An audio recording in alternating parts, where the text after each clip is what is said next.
झारखंड के रहने वाले कमलेश भाई जो कि एक टैक्सी ड्राइवर हैं, वो अपने कस्टमर्स को लेके ओडिशा के एक छोटे से शहर में पहुंचते हैं। रात के 1:30 बज रहे थे। जब कमलेश भाई उस शहर में पहुंचे तो उन्हें बताया गया, आपके लिए होटल में हम कमरा अरेंज नहीं कर पाए, आपको खुद ही उस चीज की व्यवस्था करनी होगी। एक अनजान शहर में रात के 1:30 बजे कमलेश अपने स्टीयरिंग पर हाथ रखते हुए ये सोचने लगे कि अब मैं कहाँ जाऊँ। मेरे पास इतने पैसे भी नहीं है कि मैं किसी होटल वगैरह में 2-3 हज़ार रुपये देकर रुक सकूं। और इस पैसे बचाने के चक्कर में कमलेश के साथ ऐसी घटना घटती है जिससे उन्होंने सपने में भी नहीं सोचा था। पर इसका सबसे ज़्यादा चौंकाने वाला हिस्सा इसकी बैक स्टोरी है जो कि आपकी रूह को हिला कर रख देगी। तो चलिए मैं आपको सुनाता हूँ कमलेश जी के साथ हुई एक ऐसी घटना जो कि उन्होंने सोची भी नहीं थी। कमलेश जी बेसिकली एक सब्सक्राइबर हैं जो कि जमशेदपुर के रहने वाले हैं। जमशेदपुर के टूर एंड ट्रैवल कंपनी में एज अ ड्राइवर काम करते हैं। बेसिकली कमलेश जी का रूटीन कुछ इस टाइप से रहता है, सुबह के 7 बजे वो गाड़ी लेकर जाते हैं और रात के 8 बजे वो उस गाड़ी को अपने मालिक को सौंप देते हैं। और इसी वजह से कमलेश जी को कई बार आउट ऑफ स्टेशन भी जाना पड़ता है। कमलेश जी बताते हैं कि मैंने पूरा इंडिया घूम रखा है सिवाय ओडिशा को छोड़कर। कमलेश जी बताते हैं कि उनकी तमन्ना थी कि वो ओडिशा में घूमने जाना चाहते हैं, वहाँ की संस्कृति, वहाँ के टेम्पल एंड रॉ कल्चर वहाँ का मैं एक्सपीरियंस कर सकूँ। लेकिन कमलेश जी को दूसरी साइड से ये नहीं पता था कि ये जो इनका जो ख्वाब है ना ओडिशा को देखने का, ये इनके लिए बहुत ही भयानक वाला नाइटमेयर बनने वाला है। अभी फिलहाल कमलेश जी को टूर ऑपरेटर के साथ लगभग 10 साल हो चुका था गाड़ी चलाते हुए और इनका टोटल एक्सपीरियंस है लगभग 15 साल का। 23 अगस्त 2024 को जमशेदपुर से अपने कुछ कस्टमर्स को अपनी गाड़ी में बिठाकर राजस्थान टूर पर लेकर चले गए थे। इनका लगभग 3-4 दिन का टूर था और जब 3 सितंबर को ये राजस्थान से जमशेदपुर वापस लाते हैं तो रात के ना लगभग 9:30 बजे इनके मालिक का कॉल आता है जिनके अंडर ये काम कर रहे थे। बेसिकली इनका मालिक बोलते हैं कि अभी ना एक सवारी की इंक्वायरी आई है, उनको लेकर ओडिशा जाना है। ये लगभग 9 से 10 दिन का ट्रिप है, तो जाओगे तुम? कमलेश एकदम खुश होगी बोला भाई कि आप किसी और को मत भेजना, मैं ही जाऊंगा वहाँ पर उनको लेकर।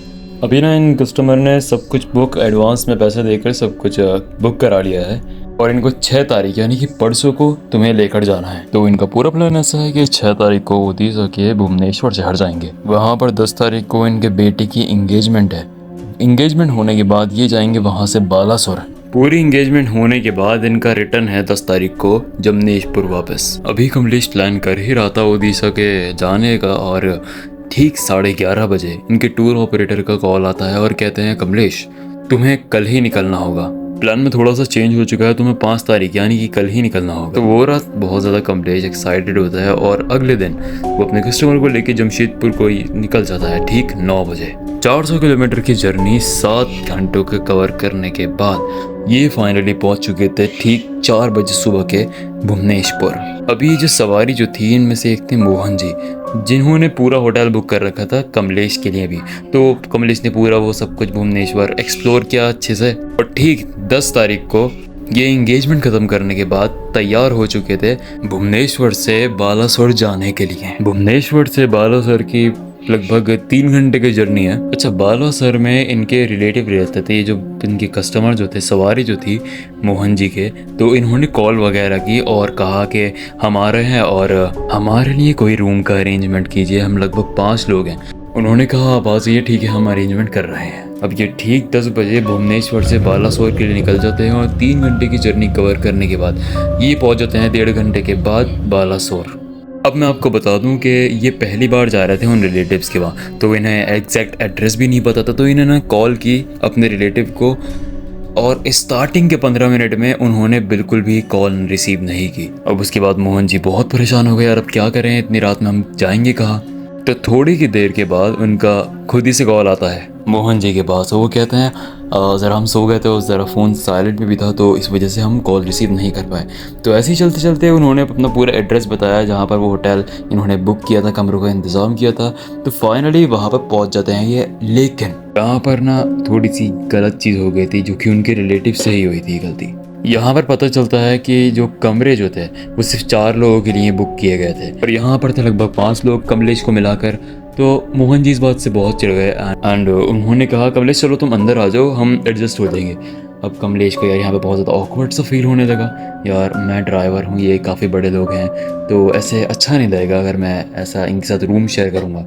तो कमलेश फिर कहता है मोहन जी से कि आप आराम से रहिए, मैं नीचे जो गाड़ी है उसी में ही सो जाऊँगा। तो मोहन जी कहते हैं कि आर यू श्योर, मतलब सो जाओगे तुम, कंफर्टेबल हो वहाँ पर? तो कमलेश ने कहा हाँ हाँ ठीक है आप चले जाइए। और मोहन जी कहते हैं अगर कोई भी प्रॉब्लम हो तो मुझे कॉल कर लेना। ठीक। कमलेश ने मोहन जी से तो बोल दिया था कि हाँ मैं इस गाड़ी में कंफर्टेबल हूँ, मैं इसमें रुक जाऊँगा, लेकिन यहाँ पर उसे 4 दिन रुकना था। अब 4 दिन तो गाड़ी में रह नहीं सकते। अब ना यहाँ पर कमलेश निकल गया बालासोर की गलियों में एक चीप सस्ता सा कोई एकोमोडेशन मिल जाए। एंड कहाँ रात के 1:45 इन्हें कोई इस टाइप की चीज़ मिलने वाली थी कहीं। इन्होंने 2-3 होटल में भी जाकर पूछा तो वहाँ पर एक रात के लगभग 15 से 2000 के बीच इनकी प्राइस बता रहे थे। तो कहाँ कमलेश इतना पे कर पाता। कमलेश को यहाँ पर बजट की प्रॉब्लम थी। उन्होंने थकार के सोचा कि हाँ चलो एक आध गली और है, एक और हाथ मार लेते हैं, अगर कोई मिल जाए तो अच्छी बात है। ये सोचकर जैसे ही कमलेश जी ने अपनी गाड़ी घुमाई तो इन्हें रास्ते में एक स्कूल दिखता है, भानगढ़ हाई स्कूल। तो वहाँ पर ना एक बच्चा बैठा हुआ था, लगभग 17-18 साल का होगा, एज अ गार्ड वहाँ पर काम कर रहा था। कमलेश ने पूछा चलो यार चलकर पूछते हैं इनसे। अब ये सोचते हैं कि 100-200 रुपये दूंगा तो शायद ये मान जाए, यहाँ पर मुझे रुकने दे 1-2 दिन के लिए। अब ये उस गार्ड से पूछते हैं कि मैं ज़रा आया हुआ हूँ, इस तरीके से पूरा अपना बताते हैं, और यहाँ पर क्या जुगाड़ वगैरह हो जाएगा रुकने का। अब ये जुगाड़ जो था ये स्टार्टिंग में तो मना कर देता है और कहता नहीं यार यहाँ पर ऐसा कुछ नहीं हो पाएगा। तो फिर ये कहता है यहाँ से आप अगर 1 किलोमीटर आगे जाएंगे तो वहाँ पर एक पेट्रोल पंप है, वहाँ पर ना आपको सारी व्यवस्था मिल जाएंगी। अब कमलेश यहाँ पर अपनी गाड़ी स्टार्ट करता है और ये जो पेट्रोल पंप बताया था वो वहाँ के लिए निकल जाता है। कमलेश ने देखा कि पेट्रोल पंप के ठीक साइड में ही ना एक बिल्डिंग है, वहाँ पर एक वॉशरूम वगैरह टॉयलेट वगैरह भी है। तो वो फिलहाल तो किसी कपड़े से ढके हुए हैं ये सारी चीज़ें। वहाँ के जो कर्मचारी थे उनसे पूछा कमलेश ने कि यहाँ पर कोई रेस्टरूम वगैरह या फिर कुछ इस टाइप की जगह मिल जाती है। तो उन्होंने कहा कि हाँ मिल तो जाती है, फिलहाल ये टेम्परेरी के लिए बंद है, यहाँ पर कंस्ट्रक्शन वर्क वगैरह हो रहा है। अब ये जवाब सुन के कमलेश वापस उसी गार्ड के पास चले जाते हैं। अब ये उस गार्ड से कहते हैं हम पेट्रोल पंप पे गए थे, चेक वगैरह किया था, लेकिन वहाँ पर कंस्ट्रक्शन वगैरह चल रहा है तो वहाँ पर हम रेस्ट भी नहीं कर सकते। ये बात कहने के बाद कमलेश एक 500 का नोट उनके हाथ में रख देता है। वहाँ पर 2-2.5 हज़ार पर नाइट के देने से बेहतर था कि यहाँ पर 500 रुपये देकर जुगाड़ से ही लगभग 4 दिन का रुक जाऊंगा, अच्छी बात हो जाएगी। 500 की पत्ती देखकर भाई उसकी आंखों में तो चमक आ गई। तो उसने कहा ठीक है, अंदर एक क्लासरूम है, वहाँ पर जाकर आप अपना चादर वगैरह लेकर चल जाएं और वहाँ पर स्टे कर लें। अब यहाँ पर ना वो गार्ड एक बात कहता है, आप 4-5 दिन के लिए यहाँ पर रुक तो सकते हैं, लेकिन आपको सुबह ही जल्द से जल्द से खाली करना होगा, क्योंकि ऑब्वियसली बात ये है कि स्कूल है और क्लासरूम में बच्चे आते ही हैं, कभी कभी वहाँ के प्रिंसिपल भी चेकिंग पर आ जाते हैं। तो कमलेश कहा हाँ ठीक है, मैं वैसे भी मुझे रात में ही रुकना है, सुबह के टाइम में मुझे एक्सप्लोर करना है पूरा। अब यहाँ पर डील डन होने के बाद वो खुश हो जाता है कमलेश और अपनी चादर वगैरह उस क्लासरूम में ले जाता है। अब गार्ड यहाँ पर कहता है यहाँ पर ना एक दिक्कत है, यहाँ पर आपको अगर वॉशरूम जाना होगा तो वो काफ़ी ज़्यादा दूर है, लगभग 100 मीटर दूर है। अब कमलेश कहता है कोई दिक्कत नहीं है। कमलेश यहाँ पर चादर वगैरह ले आता है और वो जब वो क्लासरूम में जैसे ही एंटर करता है तो वो देखता है ना ही वहाँ पर कोई टेबल थी, ना कोई डेस्क वगैरह थी जहाँ पर वो अपना बिस्तरा वगैरह लगा सके। तो वह सोचता है चलो कोई नहीं, मैं ज़मीन पर ही लगा कर सो जाता हूँ। कमलेश वैसे भी काफ़ी ज़्यादा थका हुआ था तो उसे फ़ौरन से नींद आती है। अभी ना कमलेश को लेटे हुए सिर्फ 1 ही घंटा हुआ था, सब इसे ना एक आदमी के रोने की आवाज़ आने लगी। कोई बहुत ज़्यादा सिसक के रो रहा था। इस आवाज़ को सुनकर कमलेश की आंख खुलती है। अभी कमलेश अपना फ़ोन उठाकर देखता है तो लगभग रात के 3:15 बज रहे होते हैं और ये फिर अपनी फ्लैश लाइट जलाता है फ़ोन की और उस साइड पॉइंट आउट करता है जिस साइड उस बंदे की रोने की आवाज़ आ रही थी। अभी कमलेश ये सोचने लगा कि हाँ मैं थोड़ा बहुत थका हुआ हूँ तो शायद इस वजह से मुझे ऐसी आवाज़ें आ रही हैं। तो वो फ्लैश लाइट बंद करके वो दोबारा से सो जाता है। लेकिन तो कमलेश ना अभी पूरी तरह से सोया नहीं था, बस उसकी आंखें ही बंद थी, लेकिन उसे फिर से वही आवाज़ सुनाई देती है। लेकिन इस बार ना उसके रोने के साथ कुछ बड़बड़ाने की आवाज़ आ रही थी। कमलेश यहाँ पर ये बताते हैं कि वो जो आदमी जो था वो रोते रोते ये बोल रहा था कि मुझे घर जाना है, मुझे अपने बेटे से मिलना है, प्लीज़ मुझे बेटे से मिला दो मेरे, मुझे बहुत टाइम हो चुका है यहाँ पर। अब ये चीज़ें सुन के ना कमलेश का खून सूख गया।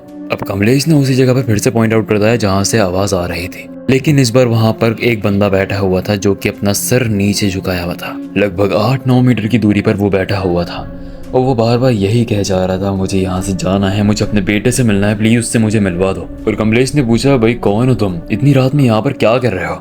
उस आदमी का कोई भी रिस्पॉन्स नहीं होता है। अब यहाँ पर ना कमलेश को इतना शक नहीं होता है, वो नॉर्मली उठ कर जाता है उस बंदे के पास और उससे पूछता है भाई इतनी रात को क्या कर रहे हो यहाँ पर और इतना रो क्यों रहे हो? उसका फिर से कोई रिस्पॉन्स नहीं होता है। अब कमलेश को पता नहीं यहाँ पर क्या सोचता है, वो अपना हाथ उठाता है और उस आदमी के कंधे पर रखने ही जा रहा होता है और हाथ रखने से पहले ही वो आदमी अपनी मुंडी स्टेप से घुमाता है और कमलेश की तरफ देखता है। भाई साहब वो मंजर देखने के बाद कमलेश की ना पैरों से जमीन निकल चुकी थी। कमलेश बताते हैं कि उस आदमी की आंखें ही नहीं थी, बिल्कुल हॉलो थी उस जगह पर। और वो आदमी ना कमलेश की तरफ देखे ही जा रहा है और बस यही कहे जा रहा है कि प्लीज़ मुझे घर जाना है, मुझे मेरे बेटे से मिलना है, प्लीज़ उससे मुझे मिलवा दो। अभी ना यहाँ पर कमलेश बहुत ज़ोर से चिल्लाता है और वो बहुत तेज़ी से उस क्लासरूम से बाहर की साइड भागता है। और ये आवाज़ सुनकर वो गार्ड जो था वो भी इसकी तरफ भागता हुआ आता है और उस गार्ड से ये कहता है, भाई साहब मुझे बहुत डर लग रहा है, अंदर कोई है जिसकी बहुत ही भयानक शक्ल है। अब जब गार्ड और वो दोनों वहाँ पर क्लासरूम में पहुँचते हैं तो देखते हैं कि वहाँ पर कोई भी नहीं था। अब यहाँ पर गार्ड कहता है, आप काफ़ी ज़्यादा थके हुए हैं, शायद इस वजह से आपको गलतफहमी हो रही है। अब यहाँ पर कमलेश भी एग्री करता है, हाँ शायद ऐसा भी हो सकता है। तो वो जो गार्ड जो था ना वो उसी के पास बैठ जाता है और जब तक कमलेश सोता नहीं है वो उसी के साथ रहता है। अब यहाँ पर जब कमलेश सो जाता है तो वो अपने गार्ड भी अपनी जगह पर चले जाता है। जैसे तैसे कमलेश ने वो रात तो गुजार ली और वो सुबह उठते ही उस जगह को खाली करके पूरे बालासोर को एक्सप्लोर करने के लिए निकल जाता है। पूरे दिन घूमने घामने के बाद वो दोबारा उसी गेट पर आ जाता है स्कूल के। रात के 7:15 बज रहे होते हैं और कमलेश वहाँ पर पहुँचता है तो पाता है कि भाई वहाँ पर तो गार्ड ही नहीं है। तो वो ये सोचता है शायद हाँ रात हो रही है तो खाना खाने के लिए गया होगा। तो वो अपना बिस्तरा लेकर जाता है और उसी क्लासरूम में जाकर बिछाने लगता है। और तभी ना वो मोहन जी जो थे उनका कॉल आता है। वो कहते हैं कि कमलेश हमारा 4 दिन का स्टे था लेकिन किसी वजह से हम 2 दिन में ही निकल रहे हैं, यानी कि हमें कल ही निकलना होगा। अब ये सुनकर कमलेश के तो भाई पूरे समय वो बहुत खुश हो गया। वो सोचता है कि भाई अब मुझे यहाँ पर रोज़ ज़मीन पे सोना भी नहीं पड़ेगा, मुझे इससे मुक्ति भी मिल जाएगी। अब इसी खुशी में कमलेश जी जाते हैं बाहर और वहाँ से लाते हैं बियर की बोतल और चखना। अब उसी बियर की बोतल से उन्होंने पार्टी की उसी रात इसी खुशी में। और ये सब करने के बाद वो ना अपना बिस्तरा बिछाते हैं और वो सोने चले जाते हैं लगभग 11:30 बजे तक। अब यहाँ पर कमलेश बताते हैं कि मुझे लगभग आधा घंटा ही हुआ था सोए हुए। अब मुझे ना बहुत ही गंदी सी बदबू आने लगी, ऐसी जैसे कोई बहुत सड़ी हुई चीज़ ठीक मेरे बराबर में ही हो। उसकी स्मेल इतनी ज़्यादा स्ट्रॉन्ग थी कमलेश से रहा नहीं जाता। वो फौरन से पलट जाता है। जब उनकी आँख खुली तो कमलेश ने पाया कि उस पूरे क्लास में चारों ओर सिर्फ डेड बॉडी ही डेड बॉडी है, लगभग 250 डेड बॉडी। अब ये देख कर ना कमलेश की पूरी तरह से उतर चुकी थी। वो इस फिराक में था बस कैसे न कैसे करके मैं इस सिचुएशन से बाहर निकलूं। डर के मारे ना वो पूरी तरह से फ्रीज हो चुका था। अब यहाँ पर ना कमलेश अपना चादर वगैरह जल्द से जल्द समेटता है और वो जैसे ही अपने रूम से बाहर निकलने की कोशिश करता ही है कि तभी पीछे से कोई इसका हाथ पकड़ लेता है। तो कमलेश को ना बहुत जोर से पीछे की साइड फेंकता है। जब कमलेश अपने आप को संभालता है तो वो पाता है कि वो एक लाशों से बने हुए पहाड़ के ऊपर है, जहाँ पर किसी का हाथ कटा हुआ है, किसी की टांग तो किसी का गला। ये मंजर कमलेश के लिए बहुत ही भयानक था। उसकी इतनी भी हिम्मत नहीं हो रही थी कि वो वहां से उठकर कमरे से बाहर भी जा सके। अभी 10-15 सेकंड ही हुए थे कमलेश को बैठे हुए कि तभी उसने वो बियर की बोतल जो खरीदी थी वो कोई उठाता है और कमलेश के ठीक सर पे मारता है जोर से। वो बोतल पड़ते ही ना कमलेश बेहोश हो जाता है। और अगले दिन उसकी सुबह में आँख खुलती है। वो पाता है कि वो एक सरकारी हॉस्पिटल में है। ठीक बराबर में उसके वही गार्ड बैठा होता है और वो उसे पिछली रात में घटी सारी चीज़ें बताता है। अब यहाँ पर गार्ड ना उसे डांटता है और उससे कहता है कि भाई क्या ज़रूरत थी वहाँ पर दारू वगैरह पीने की, तुमको पता है वहाँ पर क्या हुआ था? कमलेश ने कहा मुझे कोई आइडिया नहीं था। अब गार्ड ने कमलेश को एक चीज़ बताता है जो कि इस वीडियो को बनाने से पहले गूगल से वेरीफाई भी किया गया था। उस लड़के ने बताया था पिछली रात तुम जिस स्कूल में रुके थे उस स्कूल का नाम है भानका हाई स्कूल।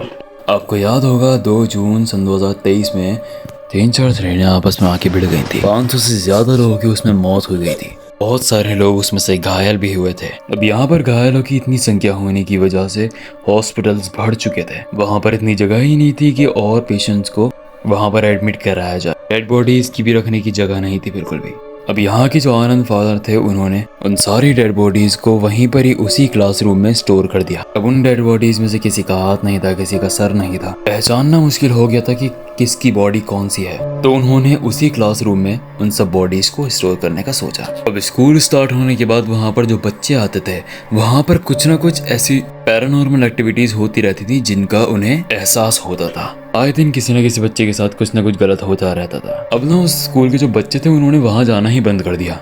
कुछ बच्चों ने अपने पेरेंट्स से भी इस चीज़ की कंप्लेंट की। यहाँ पर स्टूडेंट्स ने भी प्रोटेस्ट किया था कि आप इस बिल्डिंग का कुछ ना कुछ कीजिए। पहले तो वहाँ के मैनेजमेंट ने कई बार इस चीज़ को बहुत ज़्यादा टाला, लेकिन फाइनली जिस क्लासरूम में डेड बॉडीज रखी थी उस क्लास को डेमोलिश कर दिया गया। तो भाई ये थी कमलेश की पूरी एक खौफनाक घटना जिसका उस ट्रेन एक्सीडेंट से डायरेक्टली लिंक था। अगर आप भी बालासुर के आसपास के रहने वाले हैं एंड अगर आपको इसके बारे में कुछ भी पता है, कुछ आप लोग जो वहाँ पर रहते हैं वो आज भी जानते हैं कि वहाँ पर क्या क्या घटनाएं घटती हैं, तो कमेंट सेक्शन में ज़रूर बताएं मुझे उसके बारे में, ताकि हमारे जो व्यूवर्स हैं उन्हें इसके बारे में और ज़्यादा जानकारी मिल सके। एंड अगर आपके साथ भी कभी कुछ इस टाइप का इंसिडेंट हुआ है या आपके रिलेटिव्स के साथ, तो नीचे दिए हुए जीमेल पर ना पूरी स्टोरी शेयर कर सकते हैं। बाकी मेरी हर दिन शॉर्ट आती है और हर 2 दिन में एक न्यू वीडियो आती है, तो सब्सक्राइब करना बिल्कुल भी ना भूलें। एंड डेली अपडेट्स के लिए इंस्टाग्राम पर भी मेरा पेज है, तो उस पर भी जाके फॉलो करें, मुझे काफ़ी ज़्यादा अच्छा लगेगा। बाकी मैं मिलता हूँ एक और खौफनाक, real and mysterious horror story के साथ। तब तक के लिए ध्यान रखें। Signing out.